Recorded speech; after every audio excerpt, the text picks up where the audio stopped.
Hi, everybody. My name is Jeff Fowler with the Apartment Owners Association of California. We're one of the largest individually organized groups of apartment owners here in the state. And we are here to help you succeed and to give you ideas that'll help you either make or keep more money than ever before through your rental property. And I know that a lot of you are suffering right now. And so specifically, we wanted to do this live stream, especially since it's the last day of the rent relief program. And so we're going to hear from somebody that's working in that program. And so definitely this will be great. Stay tuned. And also at 10 o'clock this morning, we did have Dennis Block come and speak about the specific Southern California and LA City, the things that are involved there with evicting and raising rent. And also, so that's one that you can see. You can go back on YouTube and just Google AOA USA. And all that'll come up and lots of other stuff. Last week we did one on resident manager litigation, and it was great to have a resident manager attorney along with an owner attorney getting together and talking back and forth, and we all learned a whole lot. And even if you've been in the business for a while, sometimes there's just one little thing that you may not be doing that you need to be doing, and so that is definitely worth a watch if you have a resident manager. And so next week we'll have another live stream, and it'll be about how to increase your potential tenants, attract 67% more potential tenants. And that live stream, there's not a whole lot that you have to do, and it won't cost you any money at all. It'll only cost you a little bit of time. And so we'll share that with you, and I think that'll be helpful. And then also next week, we're going to have a Northern California legislative update, and so that'll be important. We'll cover the state as well as Oakland, San Francisco, Alameda, some of those areas as well. So if you're viewing in Northern California, next week will be your week. This week was kind of Southern California in the morning here. So anyway, want you to know that if you are wanting closed captions, you can go to Facebook and get those live. And so definitely do that. And also just want to encourage you to subscribe to our e-newsletter, because you'll get all the updates on when things are happening. And you can do that at aoausa.com. And if you scroll all the way to the bottom on the right side, there is an area where you can subscribe to the newsletter. That's free. Also, today is the last day before our rates go up. And so you can become a member today. Go to aoausa.com. And you just hit the join button, and you can sign up online and get that taken care of. And that's going to give you free access to the forms. And you can call in, and if you want to know how to use the forms, or if you have other questions, we can help you out, or we can refer you on to an attorney. And so anyway, that's there for you.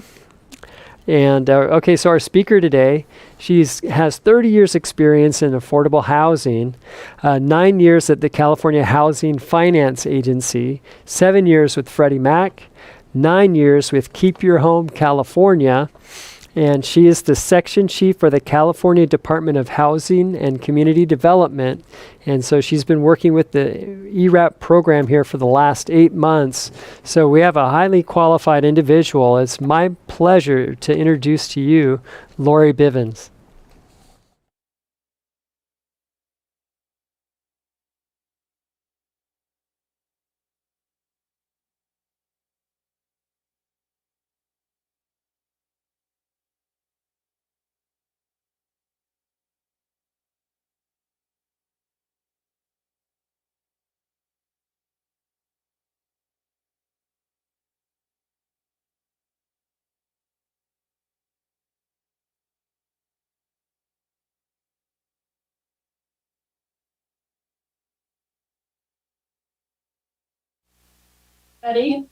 My name is Lorrie Blevins, and I'm the section chief for the California COVID-19 Rent Relief Program. and I'm here today to talk to you about the status of the program and give you a little bit of an update on where we're at and where we're going.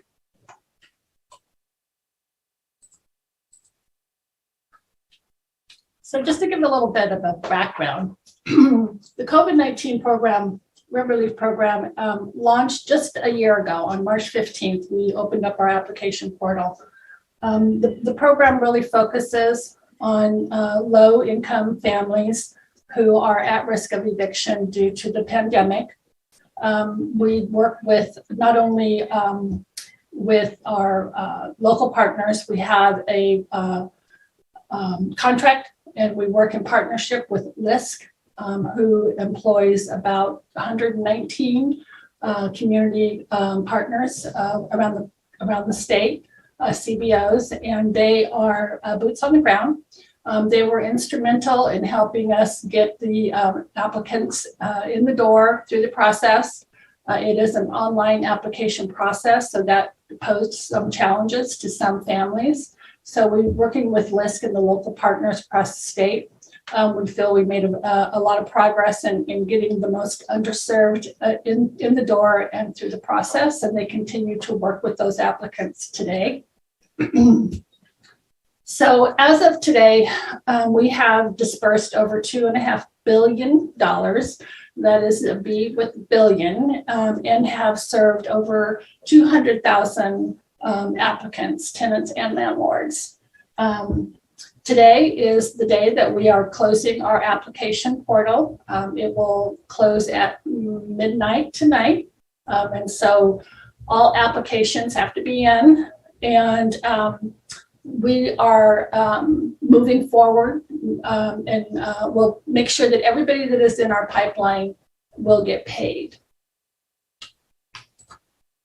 So just a little bit of a breakdown on the top 5 jurisdictions. As you can see here, the city of Los Angeles, who actually came into the program late compared to their counterparts here, they're our top volume, which isn't too surprising, followed by the county of LA. So between the two, you can see that they have accounted for almost half of what we have dispersed to date.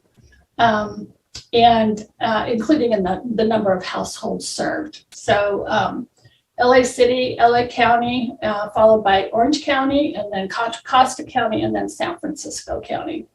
Total assistance paid today, as you can see, is almost $2.5 billion. Our application volume has increased significantly over the last couple of weeks since we announced the closure of our application portal. We're seeing an average of 3,000 applications submitted a day. We have 123,000 applicants. This was as of a couple of days ago, that are waiting for case manager assignment. And what this means is we have those folks in the portal that are here, they have an application submitted, we consider them a viable applicant. We're just waiting to get to them. We are increasing staff, and we are increasing our pull-through rate so that we can get through everybody that is in our application portal by the end of June.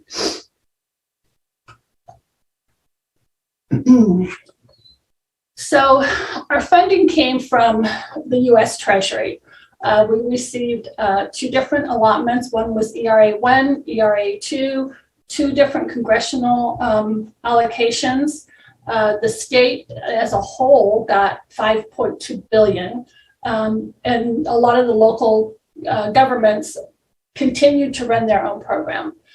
Most of the larger ones, however, did eventually come into the state program.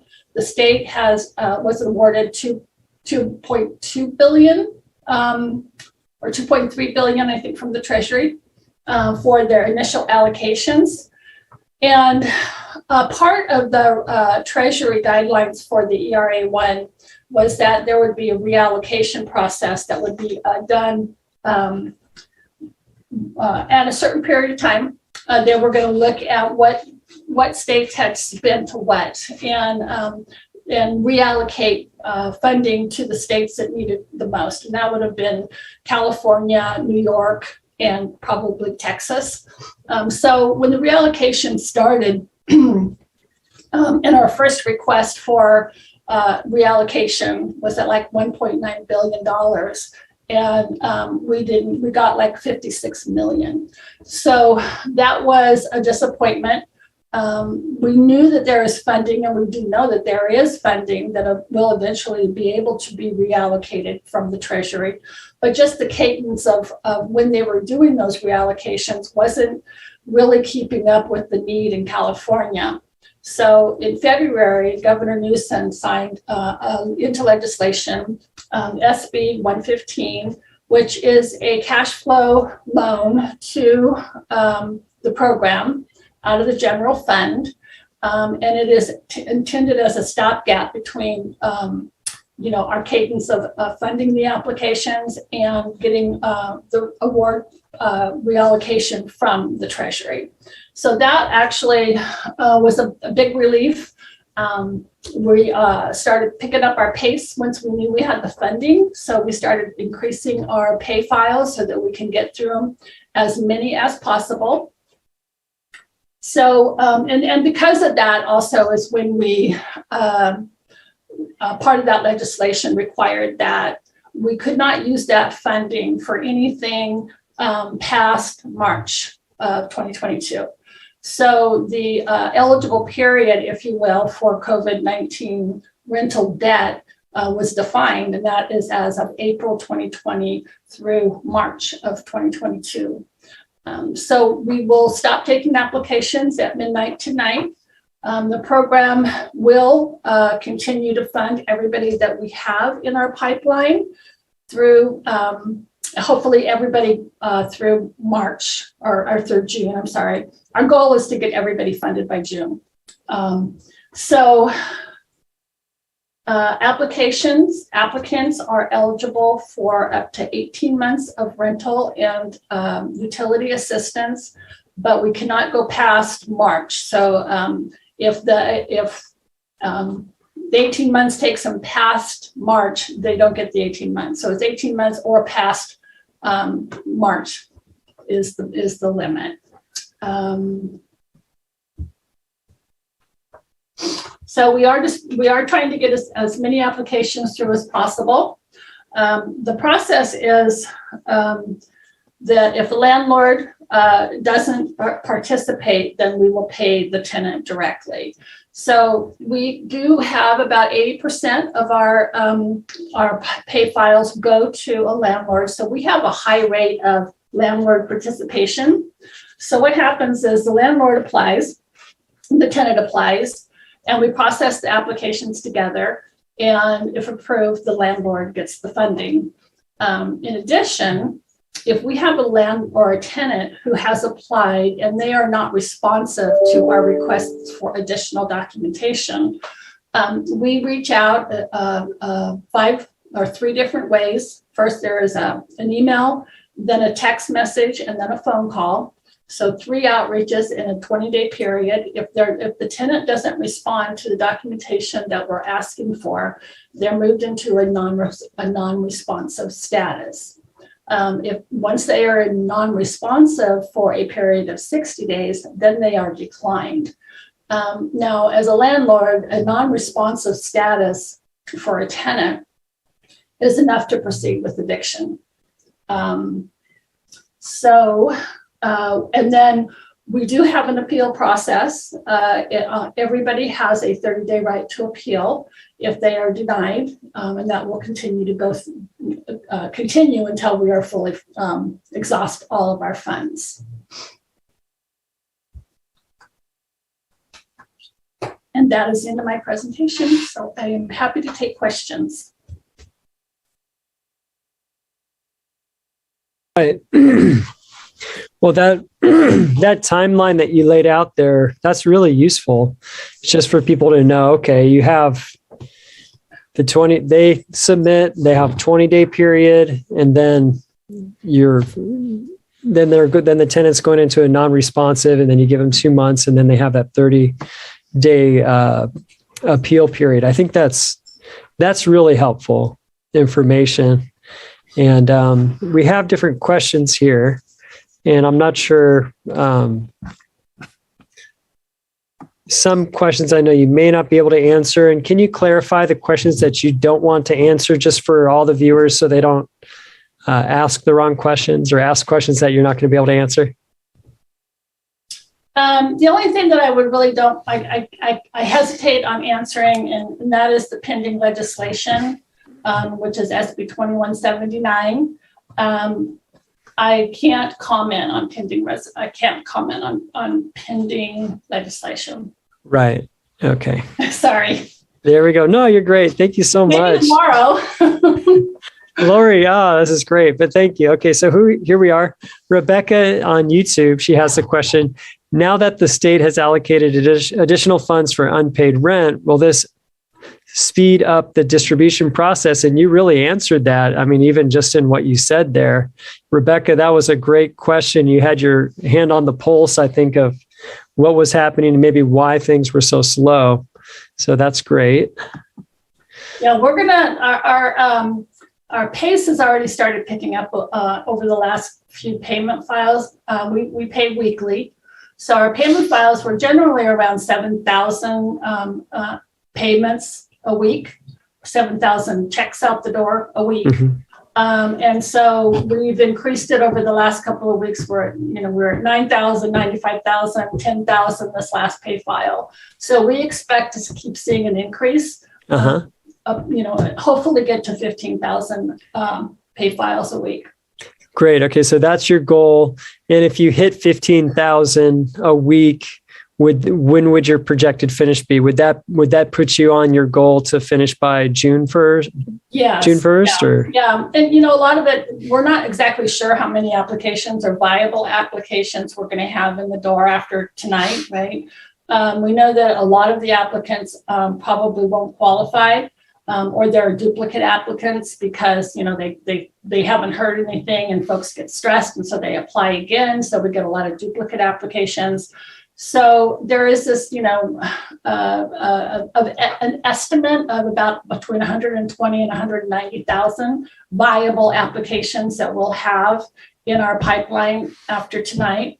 And at 15,000 a week, even on the high end, we should be able to get to, have everybody dispersed by March 30th.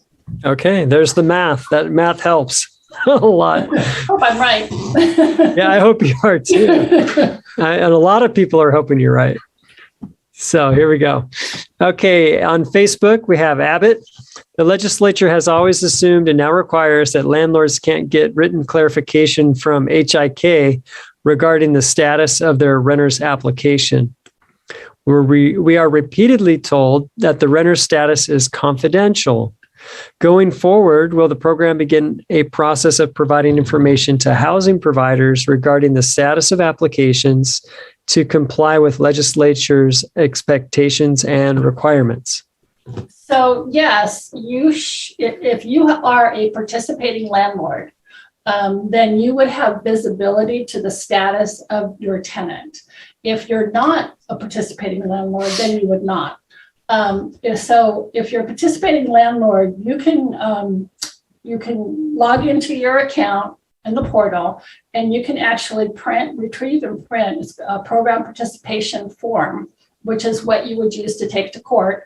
And it would show your name, the property addresses that you have applied for rent relief on, and then it would show the tenant, the tenants that have applied for what properties and the status of those tenants.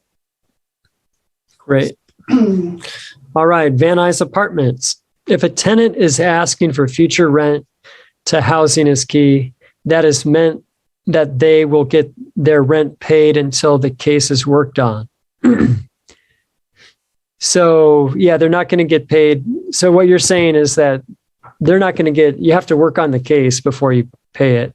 And that makes sense. Yeah. Yes. But we're not going to pay past April. Right. Past March. Yeah. Yeah. March 31st. But, you know, that was kind of my point, is that we do have quite a few folks in the pipeline, and we are trying to get to them as soon as possible. Great. Yeah. Where can we get an official state document to serve tenants they need to pay the rent starting April 1st, 2022? Not having this may say they won't pay until April. I'm not sure I understand the question. Yeah, let me think about this. Where can we get an official state? You know, if the AOA website, if you watch the last video we just did at 10 o'clock, I think that would answer your question, JJ, on that one, because there are forms. If they're not paying rent, you can serve a 3-day notice, and you can get more information about that in that last YouTube that we just did at 10 a.m. So go to YouTube and then just search AOA USA, and all the videos will come up, and it's literally the last video we just watched. So check that one out. And we'll try to ask her questions that she can answer where she's the expert on. That's okay. Yeah, because we don't dictate the forms. That I know that there are a lot of different forms that were required as AB 832 and 1179 and all the different periods and all the different forms. And to me, it was just silly and confusing. So I'm not surprised that there's now a new form. Yeah. Well, we all agree with you that it's silly and confusing. So Christine on YouTube, if the status of the application is application complete, denied, does that mean no funding ever and never? Complete denied, they may have a appeal outstanding. So there's the file will go into a denied, and then if they appeal it, they have 30 days to appeal it. And so once it goes into appeal process, then the application status will show denied appealed. And then it'll show either whether or not, you know, if the denial is overturned, then the file is pulled back into the process, and the processing is completed. If the appeal is denied, then it's denied. Great. Okay. And good question. And another question on YouTube on quota video productions, can you extend more funding after the 31st? And that was one of those questions you can't say anything about, right? Or No, we're not going to. Yeah. So it's done. Extend funds. Yeah, we're done. There isn't, right. That we're done. Right. There's no more money. Right. Well, the Treasury has additional funding coming out, but that money, once we do get that money, it's going to go back into the general fund. Right. There's money to fund it through today. There's not money to fund it for the future, and there's no plan to fund it in the future. There's no plan to fund it. Right. Okay. So Mike on YouTube. So no rent for 6 of the 24 months owed. Not sure. He didn't give us enough context, I don't think. Well, I think what he's saying is, so if they owed for 24 months, we're only going to give them 18. Right. Yeah, because it stops on. Yeah, it is. It's a 2-year period, but our maximum amount of rent is 18 months. And that was dictated by the federal legislation and the state legislation. Okay. And then Rana on Facebook, what about the tenant that doesn't apply and then they left owing the money? What happens with them? If the tenant applicant never applied, then we cannot fund the landlord. Again, legislation, state and federal require that you have a qualified tenant. So without having a tenant, we can't determine whether or not they qualified. So unfortunately, the only recourse to that landlord would be small claims court. Right. So small claims court, and I believe once they've left, I believe that you can, if it wasn't COVID hardship, I believe you can report that to the credit bureaus and have a collection agency go after that. And so we do have a debt reporting service that you can look into. And when you apply, we vet it to make sure that it's proper and legal for you to be able to do that. So That's a service that you can use. I do want to point out, though, that if you do have a qualified tenant and the tenant self-evicts, we can still pay the landlord. But And so we have to pay, the payment goes directly to the landlord at that point. So if you don't have a participating landlord and the tenant self-evicts, then the landlord is SOL. But if that's why we encourage the landlords to participate, because it gives them the protection and it also gives them, the funding that they would not get otherwise. Right. So if the tenant leaves, the housing provider still gets the funding, but only if the tenant is cooperative and fills out the paperwork. Yes. Yeah. Or online. Yeah. It's not paperwork anymore, is it? It's all online. Well, so MRC. We have some folks that do paper applications, and that is handled with LISC, our nonprofits that we work with, and they mail, folks mail their paper application in, and then they input it into the system. Right. And, one thing that we had a few members mention that, you really have to check your spam box. Yes. So you may have had a lot of your emails that you sent out, Lorrie, go into spam, and then they're non-responsive because they're not looking at that. And then also when they get a call from a strange number, they're not picking up the phone. And so I'm sure that that's happened to a lot of tenants as well as housing providers, and just made it harder to get this thing done just because of the age we live in, and people just don't answer the phone when it looks like just a robocall. But unfortunately, you're absolutely right. And we try everything. So, we not only send them an email, we send them a text message, and we call. And then just recently, since, we're closing the portal, we have a lot of folks that had started an application, but had never hit the submit button. And we wanted to make sure that those folks realized that they did not have a submitted application. Oh, wow. We did a whole campaign with text messaging and phone calls. And the LISC and our LPNs have been instrumental in that. And then they also get LISC and our LPNs, they get a list of all of the applicants that we have in our pipeline, contact information, and the non-responsive ones, when they get moved into non-responsive, they will do more outreach themselves. So we've already done an email, a text message, and a phone call, and then it goes to an LPN, and they actually do more outreach, trying to get a hold of the tenant, letting them know that there is a task for them to complete, and they need to contact us, or go. They can get online and look at the status of their file. If they don't know how to do that, or they don't have the internet, then they can work with the LPN who will help them do that, so that they can see what documents are missing, and the LPN will help them get those uploaded. Right. And, we also have housing members in our association, and they're in that same situation where they're just they do not have a computer, or they're not computer savvy. And so what they told me was that if you just call the regular number, the first phone number that you guys have listed, you can get in touch with someone that'll meet you locally. And I thought that was was a good thing that you guys are doing, because there's people, they're just like, I just don't know how to keep track of this thing. Yeah, and that's what we did with LISC. I mean, that was part of the original design of the program, is that we have, we have a call center, and then we have what we call the application call center. And the application call center was developed for folks that needed help in completing the application. And that was the phone call goes to LISC and the LPN. So they man that whole part of it. But it's almost like we have two different ways to apply into the program. And the other thing that, we had a lot of, as I said, localities that wanted to run their own program.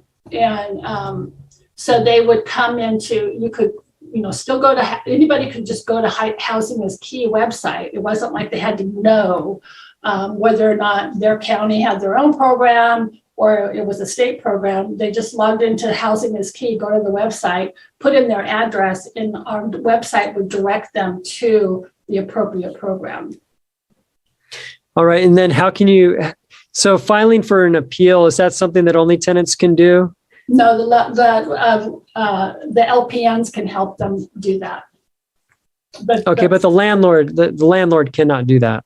No. And is there an email or a website? Because here we have housing providers and they're wanting to help their tenants appeal. So what information can they give them on how to make that appeal? If they're not part of the network, the LPN network,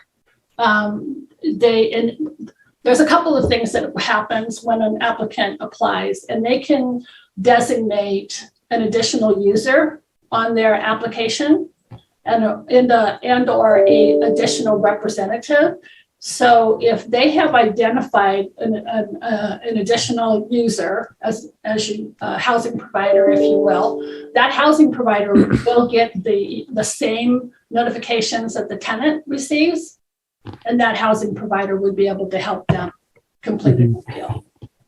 Right. And then so the website, what would the website be where the tenant goes to make an appeal? Just so within their portal. When they get the denial letter, there is a link that provides them to the appeal platform. Okay. All right. MRC on YouTube, please provide an email and street address to which we can write regarding issues in our case, and also report on communication insufficiency and other problems with the program. Phone access is not enough. So your response to that one? Yeah, we have several emails. There's the ERAP at hcd.ca.gov. Can you say that one more time real slowly? It's ERAP, Emergency Rental Assistance Program, ERAP at hcd.ca.gov. Okay. All right. So they can email there. So that's good. They can email there. There's several email addresses that we have. There's one for constituent services. There's one for eviction protections. So if you have a pending eviction, you can email into that email inbox, and we would at that point we escalate the file so that you can get them through the system quicker, because we want to make sure if they're at risk of eviction that we kind of put them in the front of the line. So that one is eviction protections at ca-rentrelief.com. Again, eviction protections with an S at ca-rentrelief.com. And then constituent services is constituent services at ca-rentrelief.com. And then we have a report fraud email inbox, and that is report fraud at ca-rentrelief.com. Great. And I think Deborah is manning the YouTube chat. Oh, good. I'm sure she'll put those email addresses in that chat. Right. And then guys, as you're watching, my team, as you're watching, let's grab those from the chat and then put it in the more at the bottom of the YouTube so that people it can just be there statically. And so that would be good. Okay. I should have probably put those in my presentation. I see now that I didn't. All right. Limit to potentially be paid is a maximum of 18 months rent owed or up to the month of March 31st, 2022 due rent. So rents April and thereafter are not getting subsidy coverage, correct? Correct. Yes. Okay. We've made that one nice and clear. Can landlords evict tenants if they are unable to pay April 1st rent? So she's not the eviction attorney, but she'll probably know the answer though. It is a yes. Yeah. And so again, you use the 3-day notice, and just remember that they're within the first 7 days, if you're in LA County, and I guess depending, this question doesn't count for certain municipalities, but if you're in LA County or under just the regular statewide eviction moratorium and not in Berkeley, not in Oakland or some of these other places that have local restrictions, then Yeah, so that's something you could do. But again, Chad, watch the video we just did with Dennis Block, and he goes into that. And then also next week, we have another one for Northern California, and we'll address those specific local areas. Yeah. So we try to do Southern, do it all. Yeah. Yeah, from what I understand, it's LA City, right? Oakland and Alameda. Are those the three that have? Yeah, there's San Francisco, and I believe Beverly Hills probably has some. There's some other ones too, but it just gets it's a lot to keep track of. Some of it depends on what happens with AB 2179. Right. Well, yeah. I mean, and if what they're saying is that would trump everything that's out there, and it so won't trump everybody. It will trump. It won't trump LA City or Alameda and Oakland. Right, because those were pre-existing before the whatever it was. Yeah. All right. Okay, Marla, how long once the tenant is approved pending payment does it take to receive payment? Approved pending payment, it could be 20, 30 days. Okay.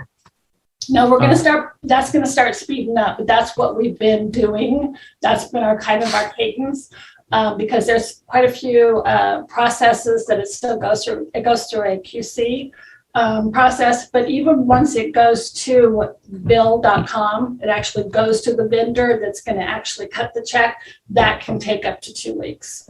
Okay.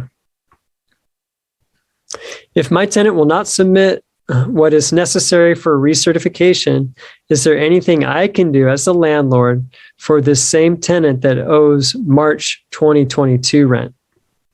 Well, if the tenant applies for the recertification, then what we normally ask for at that point is an updated ledger. Because what we want to see is that the previous assistance has been applied to the applicant's account. So they could submit that. Okay, great. And getting those ledgers isn't always easy for people, is it? No, I mean, and it's not like it has to be anything fancy. We just basically the real point is, and what we want to see is some document that shows, first of all, what rent is owed, because we want to see that they owe March. But we also want to make sure that whatever we paid prior has been applied to that tenant's back rent. All right. And Tony on YouTube, if you are declined, will the application say declined or will it say non-responsive? Well, it's non-responsive, and then after 60 days, then it is declined. So it could say both. Okay. It'll be non-responsive for a while, and then it'll go denied. All right. Vanessa, my landlord handed me a 3-day notice yesterday. I live in West Hollywood. I was approved for the amount owed, just waiting for payment.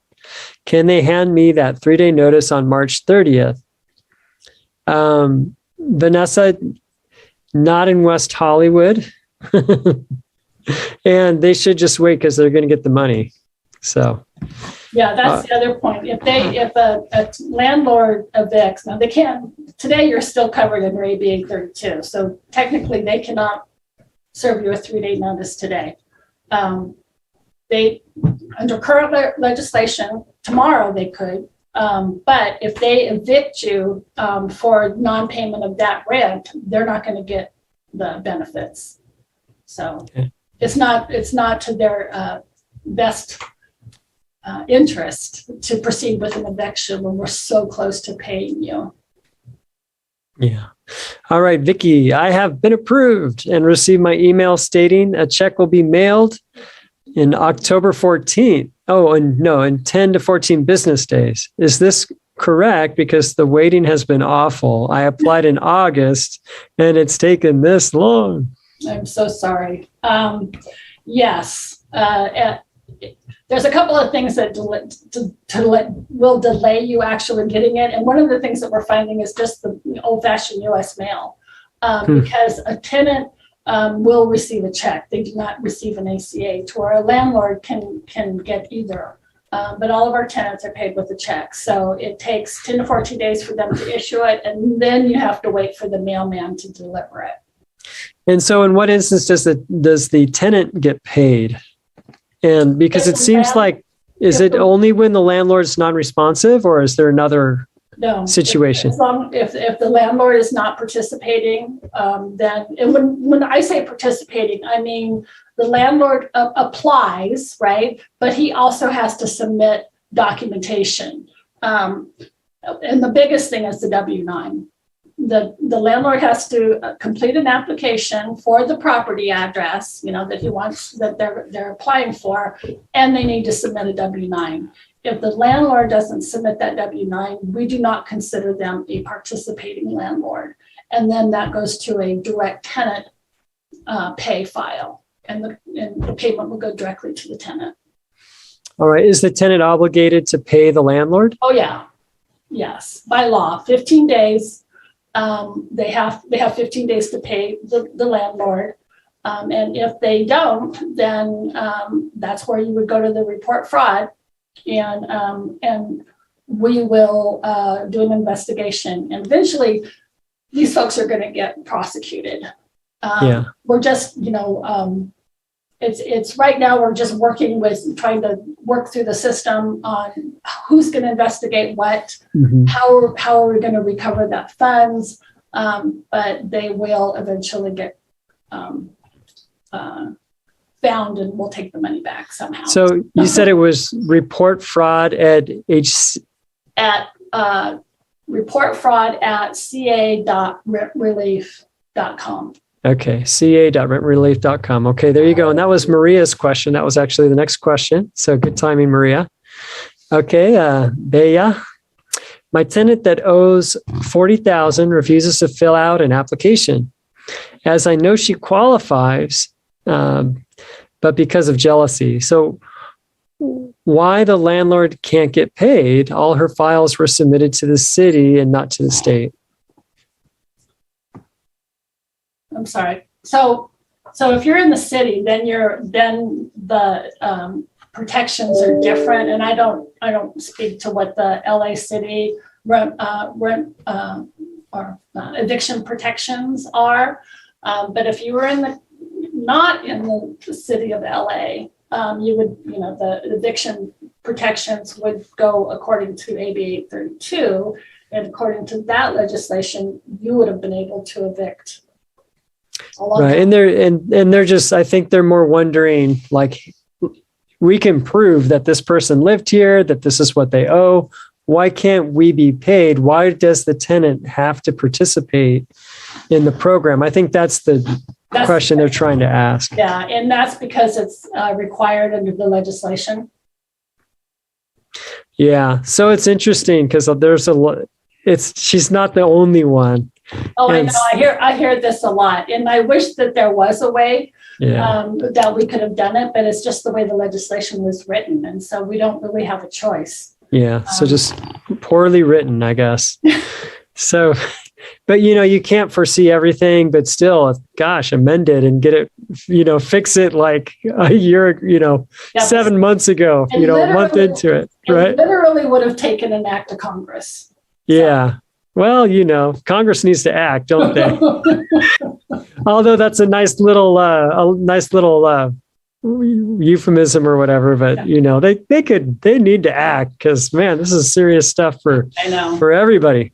I know. Kara on YouTube, will there be help for landlords to recover rent that is not paid after March 31st? There is not any program that I know of that is out there for rents after that are due are going to be owed after March. But there are some local programs, and we're trying to pin those down. So we do know that they are anticipating having some kinds of program that are available. And we're going to link their websites to our website once we get their information, so that if a tenant comes in and they are applying, our portal is going to say starting tomorrow that we're no longer taking applications, but they can still go in and get the status of their application and or find other assistance. And then we will be linking it to local programs around the state that may have funding for rent relief. All right. From the chat on the AOAUSA.com website, City of Long Beach program. My tenant submitted application for rent relief, but did not sign the form or agree to terms. These do not show up on the phone application. Oh, man. They have reached out to him repeatedly as has my property manager, but he does nothing. Why has he not go to get a rejected status? Yeah, it seems like if it should be rejected if they don't comply. Well, it's not even a submitted application. The status that there is no status of that application. If they haven't even submitted it, then we don't consider it a completed application. So again, yeah, and this is City of Long Beach, so I guess they have their own program, but I don't know. They're in the county, right? They're not City of LA, yeah, County of LA.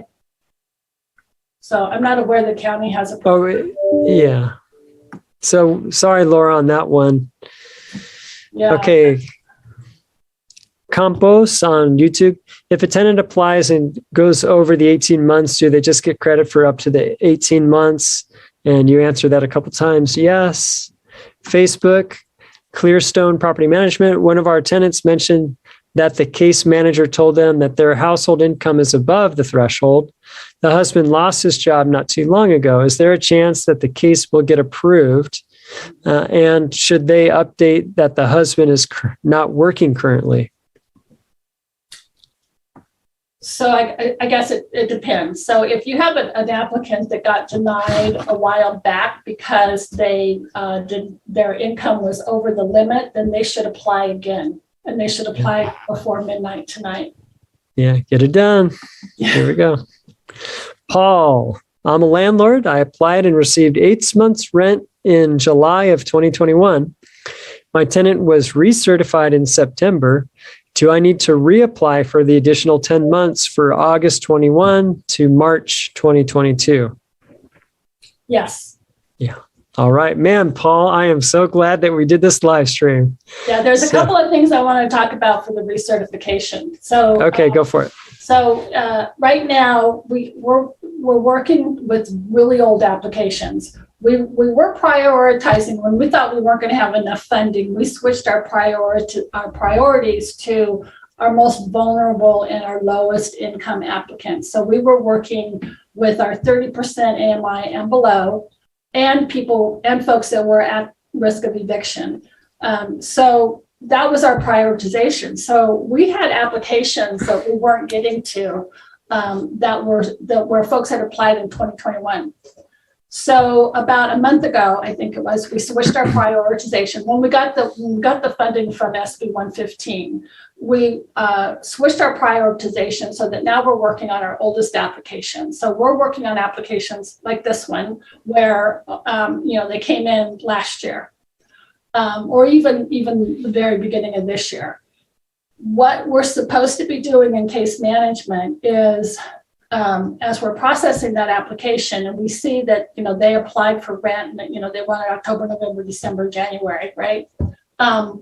We're supposed to be reaching out to the tenant and saying, hey, do you need February and March? Because they're not going to be able to do a recertification after today.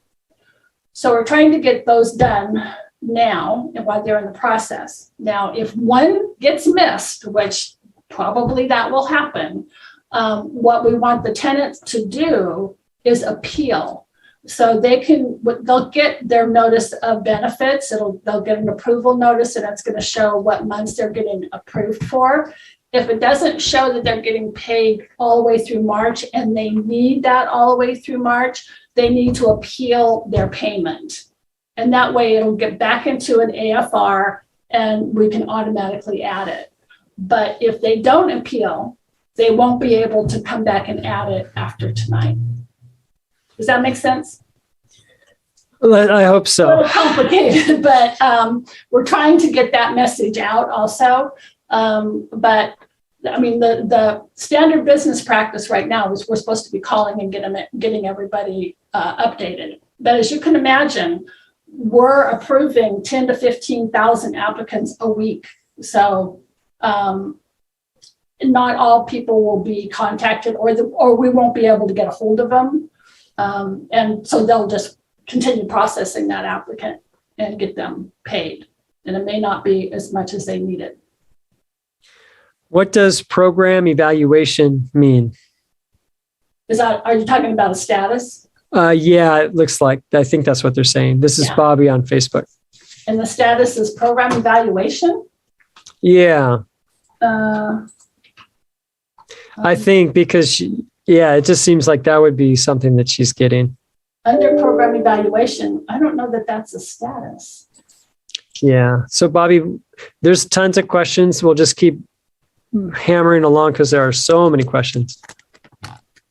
And then Lucy, my other tenant applied too.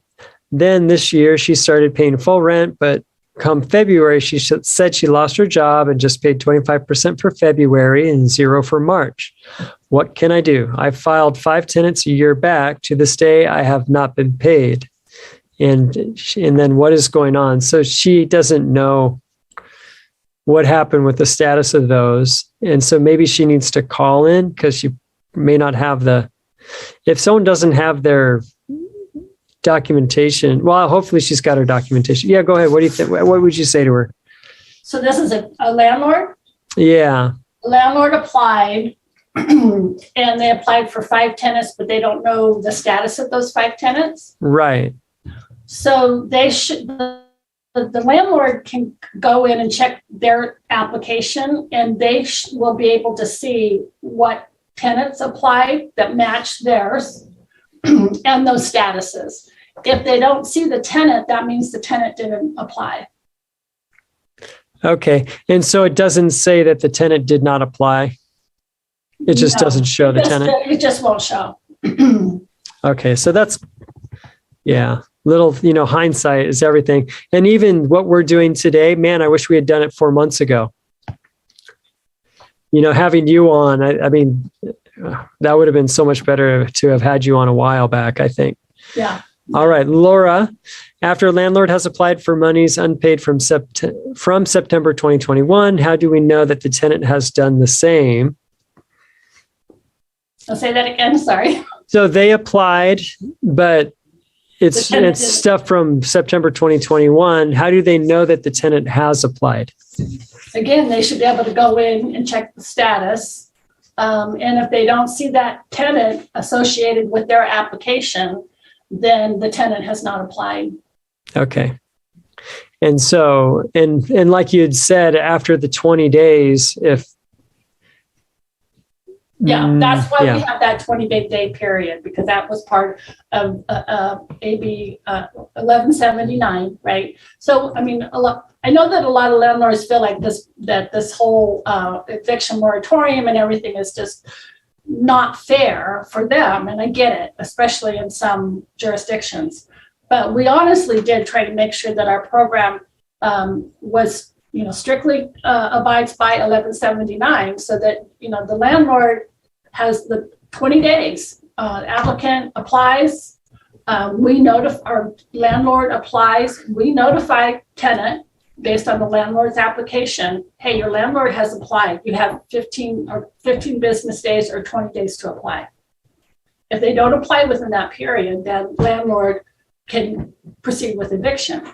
Now, let's say they do apply within that time frame, but they don't participate and they don't send us the documents that we need. Then they go non-responsive after those 20 days. Landlord can proceed with eviction based on that non-responsive status. All right, Wilson, if tenant vacated the unit with a large amount of unpaid rent without approval from rent relief, does the landlord proceed with a small claim court? There's not a tenant? Yeah, the tenant is vacated. And they're not replying. And is there differences in LA City or other places where you have to wait to go to small claims court for that? I would think so, because the city of LA has their own rent protections. So I'm not sure what you would do if you're in the city of LA. Okay, Lisa, where in the portal can you get the participation form? A landlord logs in, and it's on your, as soon as you log in, there's a, to your left of that page, it'll say print participation, program participation. And if that isn't there, does that mean that they have failed to submit something? No, I'm talking about landlord participation. Right. Like if the landlord, is it possible for them to log into that portal and that button not to be there? If they have an account, if the landlord has an account, they have an application pending. It's their application status form that they're going to see, and that's the one that's going to show that they have applied, what properties they have applied for, and then it will also show what tenants have applied that are associated with that landlord's property. Okay, Paul on Facebook, is there help to speed up the process for the landlord if the property is in foreclosure? Yes, you can email the eviction protections or that ERAP inbox, and we will escalate that file. Yeah, man, Paul, I really hope that they get that taken care of quick. And I'm so glad that we're doing this, and I just wish we had done it earlier. Okay, YouTube, Angie, does the tenant have to submit their portion today as well, or as long as we fill out the application today before midnight, we're okay? Now, if landlord applies today, but the tenant does not apply by midnight tonight, then we're not going to accept that application. Okay. Will the rent payment be 1099 by year owed, or will it be a lump sum? So 1099 for your 2020 and then a separate 1099 for your 2021? Yes, there are separate 1099s. Okay, separate. Based on the year that we made the payments. Okay. And guys, I'm trying to answer just one question for each person. There's literally so many questions here. And Lorrie, how much time do you have? Are we done at 1 or? No, I'm good. Okay.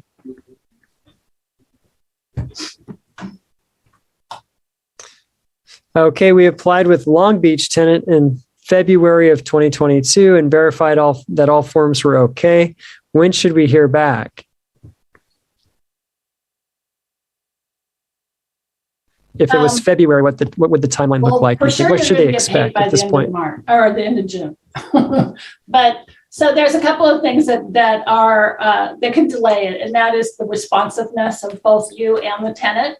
So if we request documentation from the tenant, it's really important that they are responsive, as we talked about, 20 days, and they're going to be moved into non-responsive. So we want to make sure that you're, as quickly as possible, you're responding.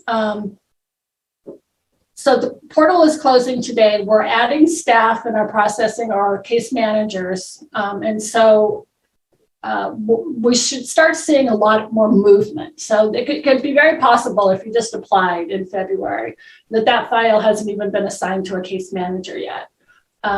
Those will all be cleared and assigned to the case manager within the next 30 days. So you'll start seeing a lot more movement than you have maybe in the past, because we're not going to be, looking at new applications.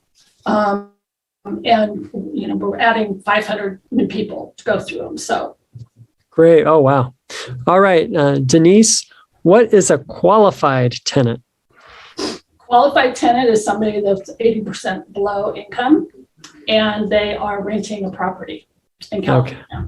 Great.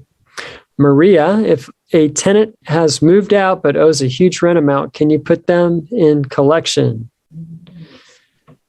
Yes, depending on the jurisdiction. Right.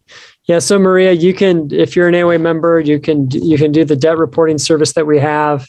Is $12.95 per tenant, and that'll put them. And it all gets vetted. So if it's appropriate and based on the specific circumstances, then they are reported to the 3 credit agencies and sent to collections 120 days after that is initiated. So that's the other part of that, and I don't know how often this happens, but if your tenant has applied and they're approved, or we have everything that we need, if they self-evict, we will still pay the landlord. right. Yeah, and that's just totally right, because service is already rendered, right? Right. Okay, we applied on the 1st of October 2021 for that time through March of 2022, I guess. Tenants said they applied in December of 21. Can we also apply for the same tenant with unpaid rent in 2020 through September 30, 2021, but go back 18 months only using a separate form? Okay, so kind of confusing, but would you say apply for everything up to apply for an 18-month chunk, right? Just apply for whatever, just apply. Get your application in, especially if you already know your tenant has an application in, and you want to get paid directly, apply. And then and we'll figure out what months later. Right. So just get your application in. Right. I wish that people had you 4 months ago, and also wish a lot of people had we have software and it comes up with this beautiful tenant ledger. Oh. You would have loved that too, because it's just so easy. Yeah. Because I know that was a tough one for a lot of people. We do. So the application, if you're not familiar with the application, it shows the tenants shows what rents they're applying for. And then the landlord equally. So, but sometimes they don't match, and that's okay, because we just know. So we really pay off the ledger. And we pay off the ledger that the landlord gives us. Yeah. Great. So. All right, Sandy on YouTube. I have been awarded 6 months rent in arrears. I believe that this program pays for 18 months. I still have 12 months coming and the tenant is still there. Will the program continue to fund? Yes, but your tenant has to apply for those additional funds. And today. And we will not pay past March. This 2022. So even though there is an entitlement of 18 months, if you need 18 months, it takes you past March, then you're not going to get your 18 months. 18 months or through March 2022. All right. And here's another one. If the tenant is evicted after April 2022 and all the forms are completed and pending approval, can the landlord still get funds? If the landlord evicts for the non-COVID payment, if the landlord evicts because of non-payment of COVID-related rent, which would have been covered by the program, they do not get that funding. Right. So April, let's say the tenant doesn't pay in April, and then they proceed with an eviction there. And the person is evicted, would they still get the funds for the amount that you guys are paying for? If they're evicting for April, yes. Right. Okay. Okay, Robert. My tenants applied and rent has been paid from January to September 2021. Congratulations. They haven't paid and have been instructed to recertify. Will I be paid from October 21 to March 2022? Yes, as long as the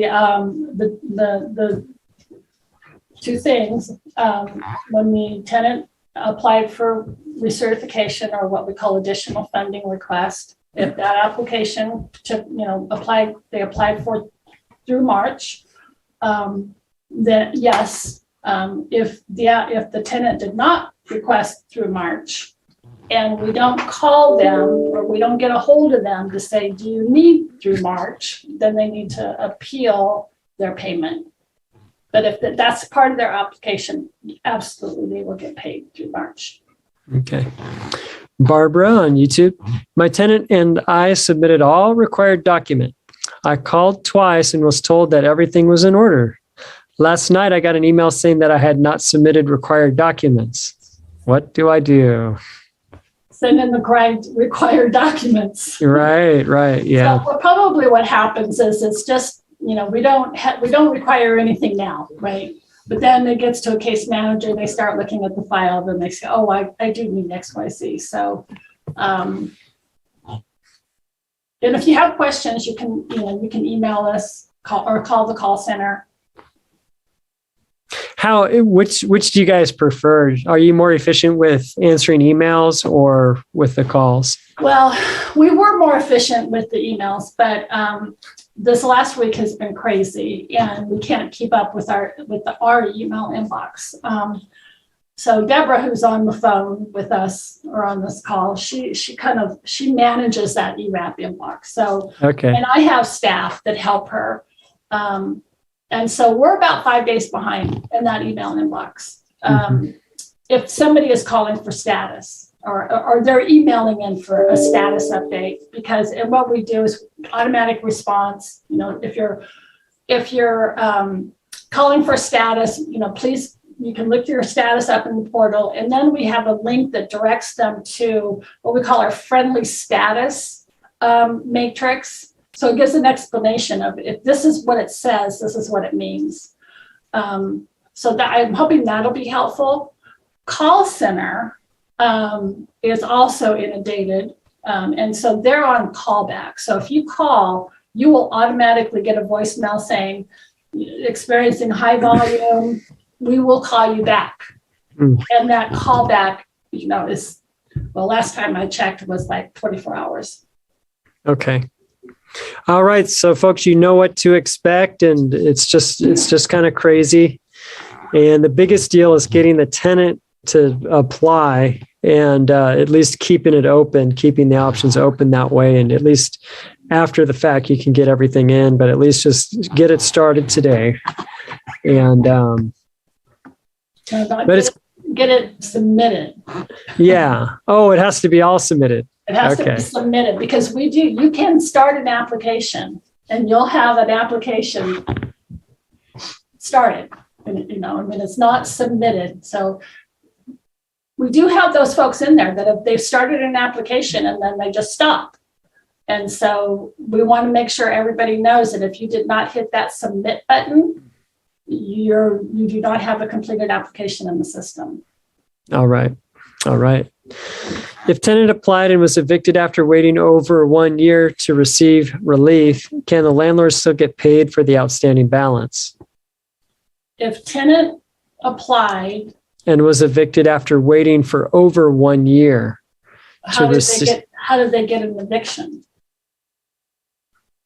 Yeah, they must have evicted for something other than non-payment. If they evict for something other than non-payment, then yes. As long as we had a qualified tenant and the landlord is applying, we won't pay the tenant. We'll pay the landlord. All right, George, I applied for rent relief in August of 2021, and 8 months later, no success. All my tenants had to do was sign a one-page form self-certifying that he was impacted by COVID, printed off the internet. So just a comment. Sorry, man. I'm sorry, George. And you're not the only one. There's so many people that have really just suffered from this thing. Okay, Tony, can we call someone to find out what information needed from the tenant is missing? Application marked non-responsive for 4 months. Non-responsive for 4 months, they should be denied by now. Yeah, so there should be a denial, and then they could proceed with an eviction if they're not in a protected area. So if you're under regular state, California state rent control, then you should be able to do that. Yeah. But unfortunately, there's only so much that we can disclose about a tenant to a landlord because of PII. Yeah. Okay, Howard on YouTube. If a tenant informed me that they have applied, but I only get a verbal, and I was informed that the program doesn't want duplicate applications, should I refrain from also submitting application and wait? The landlord always has to submit an application. Yeah, it takes two. Also, let me just say this. I mean, the landlord doesn't have to submit an application, but then the money's going to go to the tenant. And so there's that. But when the landlord does apply, it's a separate application. So it's 2 applications. Okay. And today, man, it's really too late, because if everything has to be submitted perfectly today, then. No, I don't mean it has to be perfect. Oh, okay. Okay. To get in the system. So when you go through the application process, you have to fill out all the sections, certain sections you have to complete in order to, just like, just to be able to hit submit. Test. Yeah. You can't go here. You have to finish filling in this before you can hit, proceed. It's that same thing. And there's some documentation that needs to be uploaded at the same time. So you need to upload that documentation, but it doesn't mean that, you're ready to go, because most of the time we are going to ask for other documents, but just. Okay. So if they uploaded a document that's part way, you'll still work with them after today. Okay. Very good. That's good to know. David, constant staff changes at HIK and poor communication is resulting in unreasonable delays in payment. We have 112 ERAP applications pending for residents, some dating back to November. Looks like it's a comment, and you really talked about you didn't have funding, so you basically had to just slow walk a bunch of things, and this is what's gone on, it seems like. Yeah. And it just would have been, I don't know how much, if there was something on the website, if there could have been more communication, and hindsight's 2020, but communication probably would have been helpful for everybody. Yeah, and we tried to be communicative. We didn't ever want to give the message that we were out of money. That was really important, because that would have just blown up, right? We knew we had money. It was just, where is it? Are we going to get it soon enough? So we really, our number one goal is to make sure that we could get everybody and make them whole. But because of the cadence with the Treasury, and at the same time, we're working with the Treasury, we don't want to throw the Treasury under the bus, but we're kind of like, hey, California here, can you see us? We're high need. So there was a lot of tap dancing. Yeah. You didn't build the computer program yourself, Lorrie. You didn't write the thing. So there's not, you can't be responsible for everything, but yet, man, it would be great if things went different than it has gone. And I say that for everybody, tenants included. Yeah, it's been huge. I mean, seriously, the $2 billion in 1 year is a lot. 1 in 3 rental applications paid in the country is out of California. Yeah, we got a big chunk of it. When you look at that, it's almost crazy. I mean, when I think about it, I think it's crazy. I mean, it was low barrier. We didn't require a lot of documentation, so but it is still a process. We still have to go through it. We still have to look for fraud. That was another big, concern. Still is, right? People look at California and they think, what happened with EDD? And we wanted to make sure that didn't happen with this program. Yeah. So we did have, some QC reviews as part of the process. So. Yeah, so hopefully, I'm just hopeful for everybody coming up here in the next month or so. I think hopefully a lot of people will become satisfied, but it's just tough when you have to pay mortgage and fix the toilets and pay the utilities, and this thing's just dragging. But here we go. My tenant was approved to reapply for additional relief and did so on February 10th, 2022. He has not been assigned to a caseworker yet. Can you estimate when a caseworker might be assigned to his case? Well, he should be fairly soon. Again, if you want to send us that email, email the ERAP inbox, and we can look at it and see whether or not it's stuck. Sometimes, we do see those just because case managers get so much in their pipeline. to process, but we're more than happy to check it out for you and make sure that it is moving along in the process. And Lorrie, someone just gave you a little applause and said, "Thank you. You're a great speaker." Well, thank you.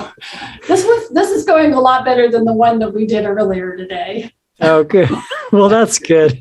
Well, when we can just get a something here and just read it to you instead of letting people talk forever asking the question, Yeah, that might help. we're very efficient. I mean, and I'm very sympathetic, and that's the thing. I mean, Deborah and I are both very sympathetic, and we get it, and we don't blame you.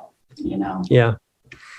Okay, Gene on YouTube, as a landlord, I have not received 1099 miscellaneous from United Way, 211 plus for tenant assistance received in 2021. What should I do? Yeah, he's got to do his taxes. So what does he do?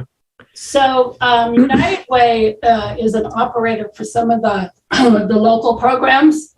So the property was maybe in San Bernardino or so what you need to do is you need to go to the program where your funding came out of, because that's not a California state program. It's not the program that I work on. I work on the state program, and I think, as I said earlier, all localities, large localities, got a direct allocation from the Treasury also. Many of those gave the state the money and said, "Here, state, you guys run my program for me." But then some of the other localities kept them. And United Way is their vendor. So you'd have to go back to them to get a 1099. Okay. Okay, let's see. Someone who hasn't asked a question yet. I am Guevara. I've been approved, but hasn't been distributed. Do I just keep waiting or? If the status is what, approved? Is approved, uh-huh. Mm-hmm. Keep checking your status, but yes, it should eventually get paid. Right, and you had mentioned the timeline. It takes a couple of weeks just from the time that check gets cut to the time it gets to them. And if it's a landlord, then when it is approved, we reach out to the landlord for banking information in the event you want an ACH. So look for that. Make sure that you respond to that, because we want to make sure that, that can delay it also. Because every time we reach out to the landlord, we give them 5 days to respond. And if they don't respond, we move on. And we either would pay you with a check if you didn't respond, you are an ACH. Okay, Debbie on YouTube. My tenant applied for recertification earlier this month. I have not received a request for an updated ledger, and I'm unable to upload the ledger. What should I do at this point? The AFRs, or additional requests, are they're handled by a different set of case managers. So we don't have as many on that as we have on the ones that are working on delinquent rent, because that's kind of our priority, is get the older rent paid, and then it goes to the AFR team. Again, now that we're in this defined period where we're going to be wrapping up by the end of June and adding all the staff, you should see more progress on the AFRs. Okay, here's AI. How do you document W-2 income that the tenant is telling the truth, telling the truth when they own their own company? The tenant has 18 employees. I was surprised to learn he qualified based on his W-2. He owns the company. I suspect fraud. So what would your response be on that one? Report fraud at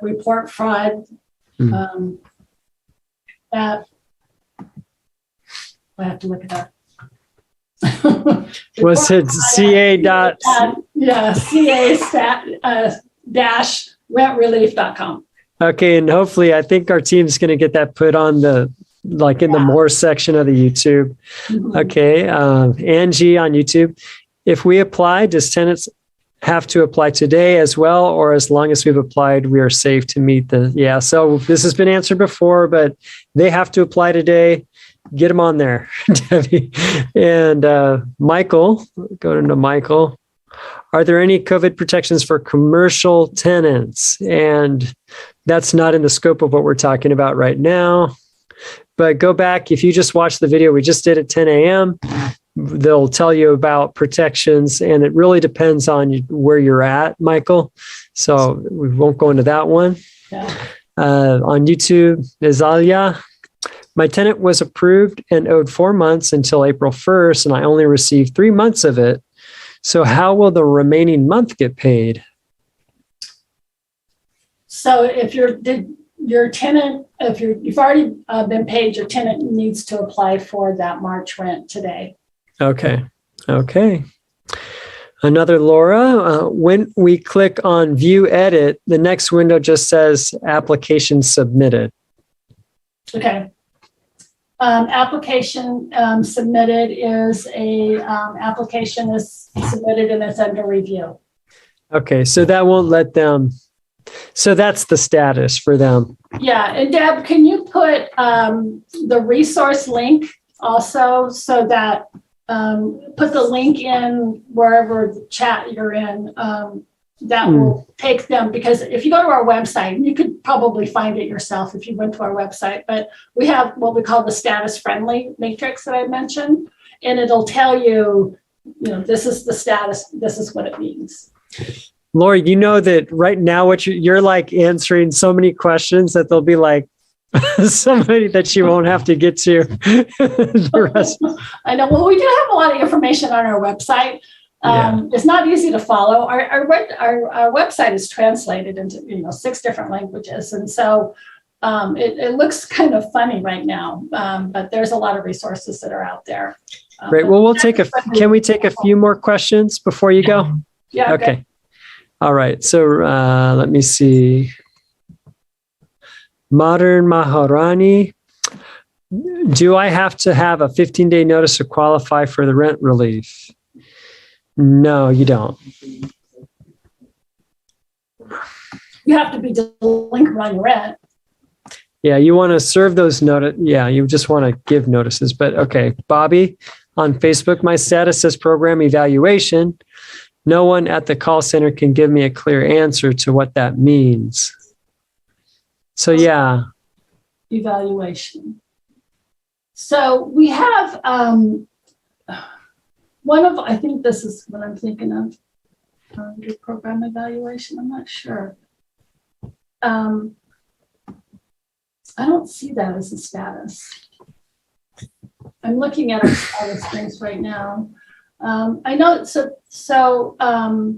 there's a couple of statuses that we might be in, and I think that might be one of them, where we're looking at and we're seeing some irregularities in the application. And this is what I was talking about as far as fraud reviews. So we don't automatically say it's fraud, but we put it into another status so that we can take a little bit of a deeper dive into that applicant. So I think that's what that status is. Okay. And Charlene, so you go to small claims court for months that housing is key won't cover? We can't cover the collection, I think. Is that what you're talking about? Yeah, just trying to get the money back. So it depends on where they're at. Yeah, kind of depends where they're at, I think. But well, the problem, the legislation is very clear that we can't pay shadow debt, and a collection is considered a shadow debt. Right. Yeah, and she's saying for what it doesn't cover. And, your question about can they be evicted, it really depends on where you're at. It takes a lot of specific things in the live stream that we did earlier today. Again, I want to refer you to that because that's really what's covering evictions and when you can raise the rent and all the legislation around outside of this program. So, right. And AB 2179. Yeah, and that's coming up probably today. Maybe, if we were looking at our news feed, maybe it's been signed. I don't know. Yeah. So, I've been waiting since September 8th for my application to fund. Yeah. If you think it's stuck, you can send us an email and we can look at it. It could be that it's just, in the process and it's in that one, the prioritization, as I said. We were working on our most vulnerable, lower AMIs. And so we do have some applications that have been sitting there for a while. So those should be assigned to a case manager and being worked on right now. So if you think that that's not the case, please let us know. And then, depending on the status, again, look at the status of that application and then check to see what that status means. All right, Byron, my tenant applied for rent relief in September of 21. I also applied on their behalf in October. Our applications are associated and the status is still pending. When will the funds be distributed? What is the status? Pending. Pending what? Payment? It just says pending is all he wrote. Yeah. It's probably pending payment. So that means that you've been approved and it's pending payment. It will go through some QC reviews and then it'll go to the bill.com. So it could take up to 30 days. Great. Okay, Carmen, on Facebook, I have a tenant who applied who is not on the lease due to him being underage when his family moved in. He applied. He said he listed his family members. Mom is on the lease. Will he be denied? So he's on the lease? He's not on the lease. It sounds like he wasn't on the lease when they came in. It sounds like he's probably of age now is what we're just guessing because it didn't give all the information. So if that were the circumstance. One of the things that we want to make sure that we're doing when we're looking at a qualified tenant is that they have a legal right to live in that property. Because we do find sometimes when, for reasons where, for example, married couple or, just a couple rent an apartment or the woman rents an apartment and her boyfriend moves in, let's say, and then she moves out. And then the boyfriend doesn't have a lease or an agreement with that landlord to live there. We would require that he have some kind of an agreement with the landlord because we want to make sure that whoever we're paying for has a legal right to be living in that residence. So I think what you're saying is this individual was not on the original lease. And the folks that were on the original lease moved out. If the landlord will enter into some kind of an agreement with him to live in the property, then yes, they would qualify. If the landlord will not, then no, he would not qualify. But that's even if we get that far, because we don't require a copy of a lease. Okay. Torrance, I received a 1099 for 2021. It was overreported. I reported it right away. No one care. Even rent relief can verify it's overreported. After 2 months, I still didn't receive a new updated 1099. So I've only had one escalation where a landlord let us know that they did not have, or they did not get a correct 1099. So was that California, I guess would be my first question. Was it the state program? Or was Torrance, so it's going to probably be state. Yeah, sorry.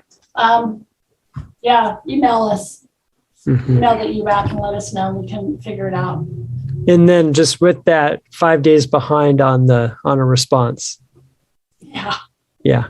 No, I mean, it's just, if people know what to expect, it helps. But I know we're getting up. Yeah. So do it quickly so that we have time to get your corrected one out. Yeah. Okay, Deborah, we are in Riverside, and I applied to United 211 as the landlord in July of 21. My tenant completed their information on information, and February 9th, I was told it was in the final review. How long should it take? February 9th. So Final review. So again, that sounds like it's approved pending payment. yeah. So I would say, maybe 30 days. Yeah. Okay, Laura, if a landlord submitted an application with the tenant's contract info included, then does a tenant have beyond EOB today to begin their portion? No. No, right. But even if the landlord has applied, the tenant has to apply by midnight tonight. Okay, Nicole, my landlord application has been put to 0.50 inactive. What does this mean? So this is a tenant message, I guess, that they're getting. But the landlord is inactive? Yes. It means that probably the landlord is not responding. So we would move forward with that tenant application as a tenant only app. Okay, there you go, Nicole. Okay, mom, no pop. Oh, okay. I need help with the Housing is Key website to start an application. When I click apply now, I'm asked to type in the address in Oakland. I click I am the landlord box and I don't get a form. So Oakland is running their own program. So it should give you a link to the Oakland application information, or just go to Oakland and Google rent relief in Oakland, and you probably come up with their website, but they're running their own program now. Here's a good question from Laura on YouTube. Can fraud be reported anonymously? Yes. Okay.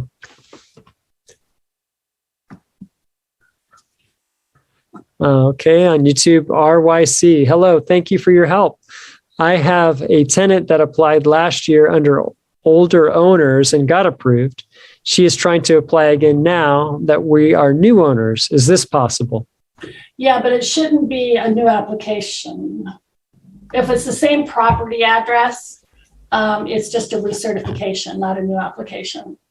Okay, and if they had received 18 months already, then that tenant's not going to get anything else. It's just going to be whatever yes they didn't get before. The 18 months is associated with the tenant, not the landlord. Right. So Peter received an invitation to submit lease and ledger, but this person who applied is not on the lease. So if I email lease and ledger, her name is not on it. Should I ignore the invitation? That's a fair question. Yeah, it depends. Are they living in the unit or not? That's what it depends on, right? Do you want to,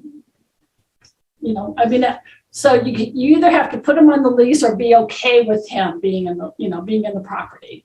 So, I mean, I would let the people on the lease know about this application, right? Well, I'm assuming that the person that is not on the lease is really living in the property. So if you have somebody that has applied for, you get an invitation from somebody and they say, Lorrie Blevins is, applied for rental assistance and she's living in your property, and you get that invitation and you don't even know who Lorrie Blevins is, then you would report that to report fraud. Okay. Because we do see that. We do get landlords that say, hey, I got an invitation for an application. I don't even know this person and my property isn't even for rent. Okay, we're going to just take this last question, Lorrie, because this is the last day, and I'm sure you have a lot of other things to get done. I have another meeting I'm supposed to go to. So okay, yeah, and you've just been so sweet. And again, we just want to thank you. You spent an hour and a half with us, which is incredible. So again, thank you so much. Last question: can you sue for back rent as soon as you get a denial from Housing is Key?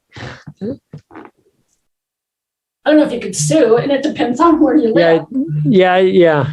Under So 32, if you get a denial, you can proceed with eviction. But if you have a locality that has eviction protections that were not preempted by AB 832, then you would go by their rules. Great. Well, again, thank you so much, Lorrie, and we'll let you jump off, and I'll just close it out. And but again, thank you so much. Thank you. You guys have a great rest of your day, and good luck, everybody. I hope everybody paid. Great. Thank you. Yeah, we do too. So, hey, everybody, again, thank you for joining. You can share this, you can like it, and other people will get it. And gosh, it's kind of late in the day already, but hopefully you'll get paid and hang in there for hopefully by June 1st, all this will be working out. Next week, we'll be back. I'll share about how you can increase your exposure and get 67% more applicants for your rental property. And so that's one that I'll be doing personally. Then we're also going to have a landlord tenant law attorney from Northern California speak. And so he'll address state, and he'll also address the Oakland and Alameda County stuff. So you'll want to tune in for that, especially if you own property in Northern California. And if you're Southern California, again, we did it today with Dennis Block. So you go to our YouTube, just go to regular YouTube and type in AOA USA, and you'll see all the different content that we have. Get on our email list if you haven't. You can go to our website, aoausa.com. And if you scroll all the way to the bottom, on the right side there, you can sign up. You put in your zip code, because if there's anything going on, we'll let you know. And that way you can be actively involved in laws that are being made, and you can let your voice be heard. And we are a grassroots organization. We do have a lawsuit against the County of LA that does need your help financially. So please contribute to our PAC, aoausa.com/PAC, Political Action Committee. There's a way there where you can give. And so that would be great. Also, if you're not a member, now's the time, because today it's $74 or $79. Tomorrow it's $97. And so go ahead and sign up today. And you can do that online anytime up till 12 o'clock tonight, I believe. So you're welcome to do that. We invite you to do it. We want you to save money. That's what we're here for, is to help you be successful with your rental property. And again, thank you so much. And we'll see you next time. Bye-bye.